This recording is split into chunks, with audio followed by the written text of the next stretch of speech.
Gastric lavage or stomach wash is a method of decontamination of ingested poison, where any unabsorbed poison in a stomach is removed using lavage fluid. അപ്പം gastric ലവാജ് അല്ലെങ്കിൽ stomach wash, വയറ് കഴുകൽ എന്നൊക്കെ പറയുന്നത് ഒരു decontamination മെത്തേഡാണ് of ingested Poisson. നമ്മളെന്തെങ്കിലും കഴിച്ച Poisson, വേറെ ഇനി അൺഅബ്സോർഡ് പോയിസൺ ഇൻ എ സ്റ്റൊമക്ക്.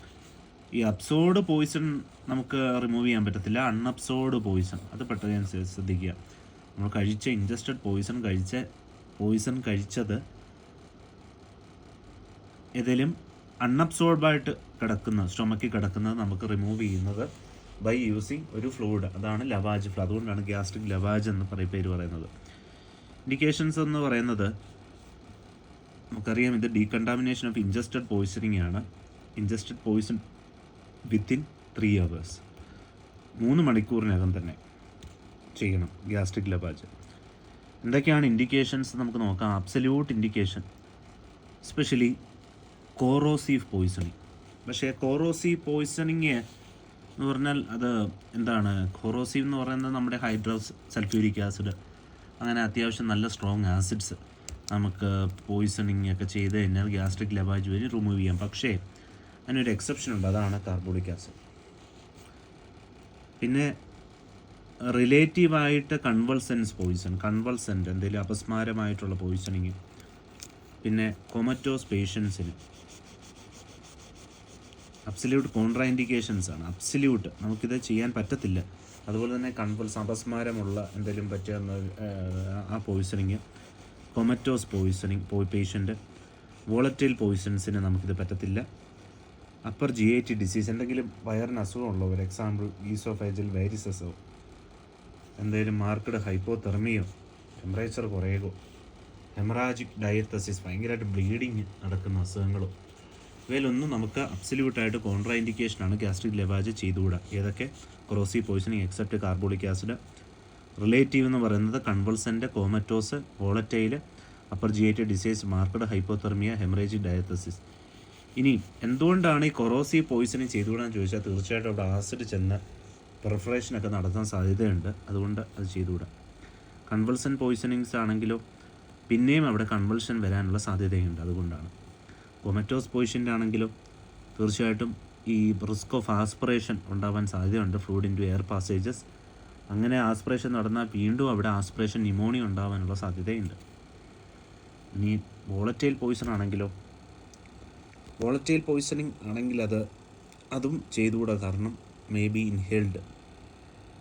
അതുപോലെ തന്നെ അപ്പർ GIT ഡിസീസിൽ ചിലപ്പോൾ നമ്മൾ എന്തെങ്കിലും ഈസോഫേജൽ വാരിസസോ എന്തെങ്കിലും ഉണ്ടെങ്കിൽ അവിടെ പിന്നെയും റപ്ചർ ഉണ്ടാവാനുള്ള സാധ്യതയുണ്ട്. ഇവിടെ ഈസോഫേജൽ വെരിക്കോസ് വെയിനിൽ റപ്ചർ ഉണ്ടാവാനുള്ള സാധ്യതയും കാണുന്നുണ്ട്. അതുകൊണ്ടാണ് GIT ഡിസീസിലും ചെയ്തെന്ന് പറയുന്നത്.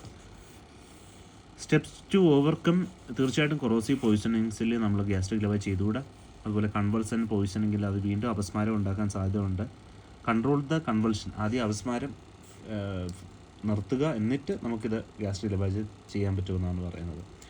കൊമറ്റോസ് പേഷ്യൻ്റ് നമ്മൾ ഓൾറെഡി പറഞ്ഞു, ആസ്പിറേഷൻ ന്യൂമോണിയ ഉണ്ടാകാനുള്ള സാധ്യതയുണ്ടെന്നൊക്കെ പറഞ്ഞു. അതുകൊണ്ട് seal the airway by cuffed intubation and then performed.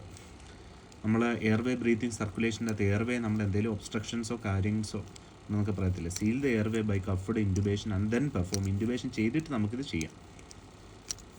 അതുപോലെ തന്നെ അപ്പർ GIT ഡിസീസിൽ, ഈസോഫേജൽ വേരിസസിൽ നമുക്കാണെങ്കിൽ കോൺട്രാ ഇൻഡിക്കേഷൻ ചെയ്തുകൂടാ എന്ന് നമ്മൾ പറഞ്ഞു. എന്തുകൊണ്ടാണെന്ന് ചോദിച്ചാൽ റപ്ചർ ഉണ്ടാകുമെന്ന് പറഞ്ഞു. വളരെ സൂക്ഷിച്ച് വേണം ചെയ്യാൻ. അതുപോലെ തന്നെ ഹെമറേജിക് ഡയാത്തസിസിൽ നമ്മൾ അണ്ടർ കവർ ഓഫ് കൊയാഗുലൻസിലാണ്. നമുക്ക് കൊയാഗുലൻ്റ് ഏതെങ്കിലും കൊടുത്ത് ബ്ലീഡിങ് ക്ലോട്ടിങ് നിർത്താനുള്ള കൊയാഗുലൻ്റ് എന്തെങ്കിലും കൊടുത്ത് ചെയ്യാൻ പറ്റും. നമുക്ക് എക്യുപ്മെൻറ്റ്സ് എന്തൊക്കെയാണെന്ന് നോക്കാം. ആദ്യമായിട്ട് തന്നെ ഒരു ലാവോക്വേറ്റർ, ഐഡിയൽ ലാവോക്വേറ്റർ എന്ന് പറയും. ഡബിൾ ലൂമൻ ട്യൂബാണ്. ഡബിൾ ലൂമൻ ട്യൂബ് 1/4 എന്തിനാണെന്ന് ചോദിച്ചാൽ ഫ്ലൂയിഡ് ഇൻസ്റ്റിൽ ചെയ്യാനും, അതർ എന്ന് പറയുന്നത് സക്ഷനും, ഫ്ലൂയിഡ് ഒഴിച്ചു കൊടുക്കാനും. അതുപോലെ തന്നെ 1 other for സക്ഷൻ എവാൾഡ് ട്യൂബാണ് മോസ്റ്റ് കോമൺലി യൂസ് ചെയ്യുന്നത്. ഇത് സോഫ്റ്റ് ആയിരിക്കും ഈ ട്യൂബ്.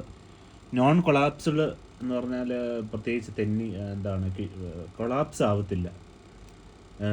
നോൺ കൊളാപ്സിബിൾ റബ്ബർ ട്യൂബാണ്. 1 സെൻറ്റിമീറ്റർ ഡയമീറ്റർ ഉണ്ട്. അതിൻ്റെ ഡയമീറ്റർ 1 സെൻറ്റിമീറ്ററും 1.5 മീറ്ററും ലെന്തും ഒരു ഫണൽ അറ്റാച്ച്ഡ് ചെയ്തിട്ടുണ്ട് at one end and marked 50 centimetre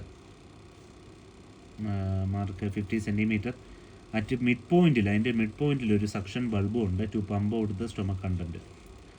അതുപോലെ തന്നെ has a wooden mouth gag ഉണ്ട് with a pointed end and central hole through which the tube passes to be placed between the teeth.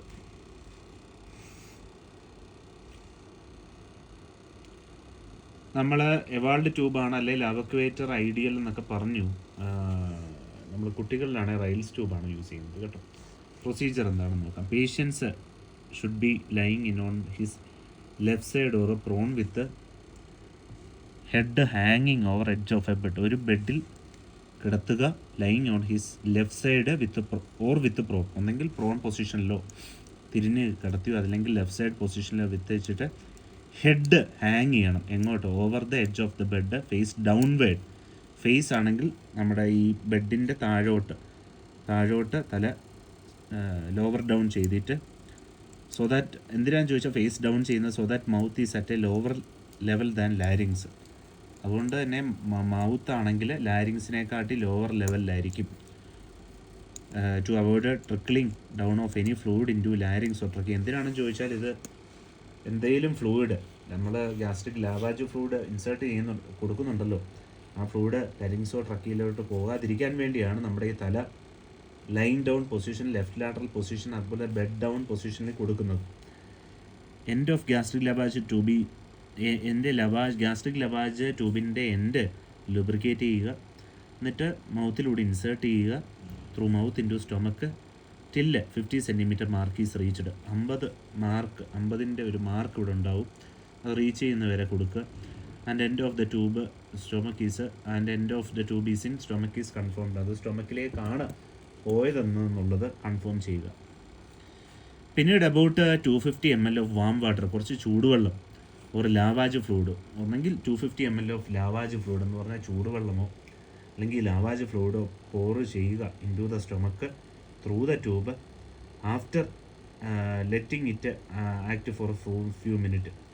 Stomach contain നമുക്കാണെങ്കിൽ പിന്നെ drain out by applying pressure on stomach pump or rubber tubing. Stomach content is drain out applying pressure on stomach pump or rubber tubing. എന്നിട്ട് stomach content is drain out by applying pressure on stomach. എന്തായാലും stomach content is drain out by applying pressure on stomach pump or rubber tubing. നമ്മളൊരു pressure rubber ട്യൂബിൽ കൊടുത്തിട്ട് നമുക്ക് ഈ stomach content drain out ചെയ്യുക. Okay. First washing is preserved for chemical analysis. Procedure is repeated ചെയ്യണം with ½ litre of suitable solution till returning fluid is clear and colourless. ഈ procedure repeat ചെയ്യണം. എപ്പോഴാണ്? നമ്മൾ returning fluid clear and colourless അല്ല odourless ആകുമ്പോൾ. A small quantity of fluid containing antidote or on activated charcoal suspension is left behind to neutralised unabsorbed poison. Small quantity of fluid containing antidote or activated charcoal suspension is left behind to neutralize any unabsorbed poison. Okay. ഇത്തിരി fluid containing ആൻറ്റിഡോട്ടോ അല്ലെ activated charcoal സസ്പെൻഷനോ കുറച്ചുണ്ടായിരിക്കണം. എന്തിനാണെന്ന് ചോദിച്ചാൽ ഈ unabsorbed Poisson എന്തെങ്കിലും ഉണ്ടെങ്കിൽ അതിനെ neutralise ചെയ്യാൻ വേണ്ടി. അപ്പം ഇതിൻ്റെ അകത്ത് ലാവാജ് ഫ്ലൂയിഡിനകത്ത് എന്തൊക്കെ വേണമെന്ന് ചോദിച്ചാൽ വാം വാട്ടർ നമ്മൾ ഓൾറെഡി പറഞ്ഞു. മോസ്റ്റ് പോയിസൺസ് വാം വാട്ടർ തന്നെയാണ് യൂസ് ചെയ്യുന്നത്. അതുപോലെ 1:5000 potassium permanganate, 1:5000 potassium permanganate, oxidisable poison alkaloid salicylate, sodium thiosulphate cyanide. Sodium thiosulphate ആണ് ഇതെന്ന് പറയുന്നത് 1:5000 പൊട്ടാസ്യം പെർമാംഗനേറ്റിലാണ് ഇൻ ഓക്സിഡൈസബിൾ പോയിസൺ, എസ്പെഷ്യലി ഈ സാലിസൈറ്റ് പോയിസണിങ്, ആൽക്കലോയിഡ് പോയിസണിങ്, ഇതിനൊക്കെ നമ്മൾ 1:5000 പൊട്ടാസ്യം പെർമാംഗനേറ്റാണ് നമ്മുടെ ഈ സാലിസൈലേറ്റും ആൽക്കലോയിഡിലും. സോഡിയം തയോസൾഫേറ്റ് ആണ് സയനൈഡ് പോയിസണിങ്ങിൽ. സോഡിയം തയോസൾഫേറ്റ് ആണ് സയനൈഡ് പോയിസണിങ് യൂസ് ചെയ്യുന്നത്. അതുപോലെ കാൽസ്യം ഗ്ലൂക്കനേറ്റ് ആണ് ഓക്സാലിക് ആസിഡ് പോയിസണിങ്ങിൽ. കാൽസ്യം ഗ്ലൂക്കനേറ്റ് ആണ് ഓക്സാലിക് ആസിഡ്. ഇതാണ് പ്രൊസീജിയർ. നമ്മൾ പറഞ്ഞു നേസൽ ക്യാവിറ്റി, നോറൽ ക്യാവിറ്റി, നമ്മൾ ട്യൂബ്, സ്റ്റൊമക്ക് ട്യൂബ് അങ്ങോട്ട് വരെ കൊണ്ടുപോകുന്നു, എന്നിട്ട് അത് വലിച്ചെടുക്കുന്നു. എന്തൊക്കെയാണ് കോംപ്ലിക്കേഷൻ ചോദിച്ചാൽ തീർച്ചയായിട്ടും ആസ്പിറേഷൻ, ന്യൂമോണിയ അടിക്കാനുള്ള സാധ്യതയുണ്ട്. ലരിഞ്ചോൻ സ്പാസം, അതുപോലെ തന്നെ പെർഫറേഷൻ, കിഴുത്ത ഉണ്ടാവാൻ സ്റ്റൊമക്കിലോ ഈസോഫൈസിലോ ഉണ്ടാവാൻ സാധ്യതയുണ്ട്. മെഡിക്കൽ ലീഗൽ ഇമ്പോർട്ടൻസ് പറഞ്ഞാൽ gastral lavage is the first step of manage in case of oral poisoning and should be done in all cases unless contraindicated. First management ആണ് oral പോയിസണിങ്ങിൻ്റെ. അത് തീർച്ചയായിട്ടും എല്ലാ കേസിലും നടത്തിയിരിക്കണം, ഒരു കോൺട്രാ ഇൻഡിക്കേഷൻ ഇല്ലാതെ തന്നെ. ശരി, താങ്ക് യു.